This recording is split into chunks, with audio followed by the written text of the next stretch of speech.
James, look, it's snowing. The snow-covered land looks beautiful. Yes, did you know there's another word for rain and snowfall? No. What is it? It is called precipitation.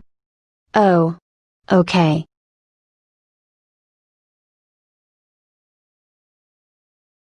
It is called precipitation, the falling of any form of water to the ground. Minerals are separated from seawater by precipitation. It is the process of separating a solid substance from liquid. The assigned topic for me is all about the precipitation. There are common forms of precipitation, which are the dew, the mist, the fog, the rain, hail, and snow. First, let us define the rain. The rain is the most common type of precipitation in our atmosphere. Liquid droplets fall to the surface of the earth, and there are two different forms of the rain, the showers and the drizzles. The showers are the heavy large drops of the rain and usually only last a period of time. The drizzles are usually last longer and are made up of smaller drops of water. Rain can either be formed as ice crystals, melt of it can be smaller water droplets. Rain is generally produced by nimbostratus or cumulonimbus clouds. When heavy, it can show high variability from one place to another. Snow. Snow is the second most common type of precipitation in the Northeast. Snow forms when water vapor turns directly into ice without ever passing through a liquid state. This happens as the water condenses around an ice crystals. The crystalline nature of snow allows it to assume many shapes including the six-sided crystals, plates, and needles.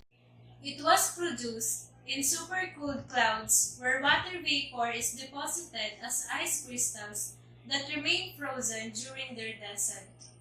The density of freshly fallen snow between 120 to 500 millimeter of liquid water. Hail. Hail it is created when moisture and wind are together.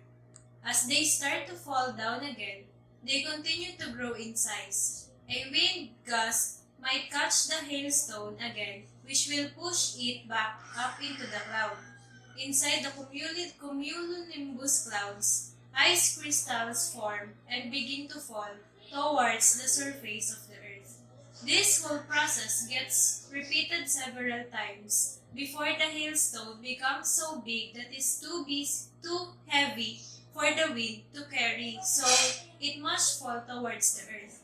Precipitation in that form of hard, rounded pellets or irregular lumps of ice, produced in large convective cumulonimbus clouds where frozen ice particles and supercooled water coexist. There are shapes of hail particles, which are spherical, conical, and irregular shapes. Fog. Fog, there is really no difference between fog and clouds that are high in the sky. In simple terms, fog is a cloud that has formed near the surface of the earth. Fog is generally considered to be an atmospheric hazard.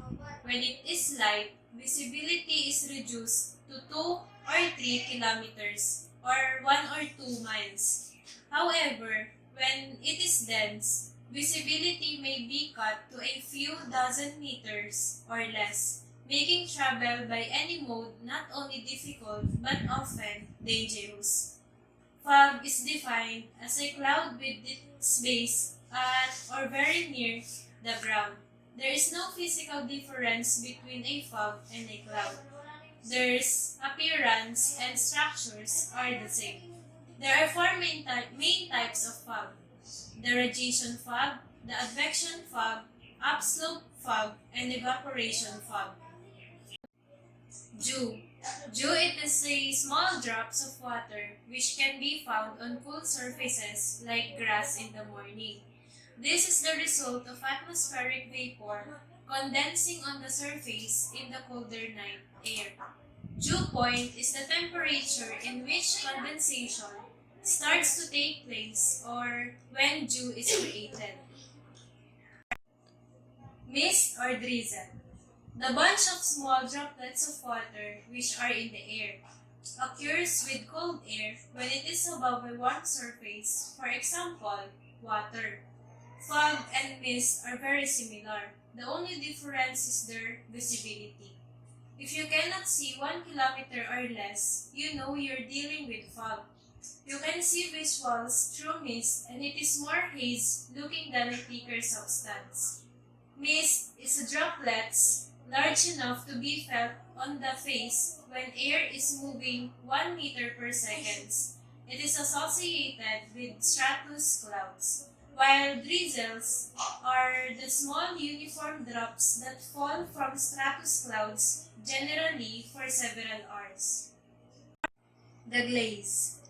Ice coating, generally clear and smooth, formed on exposed surfaces by the freezing of super cold water deposited by rain or drizzles.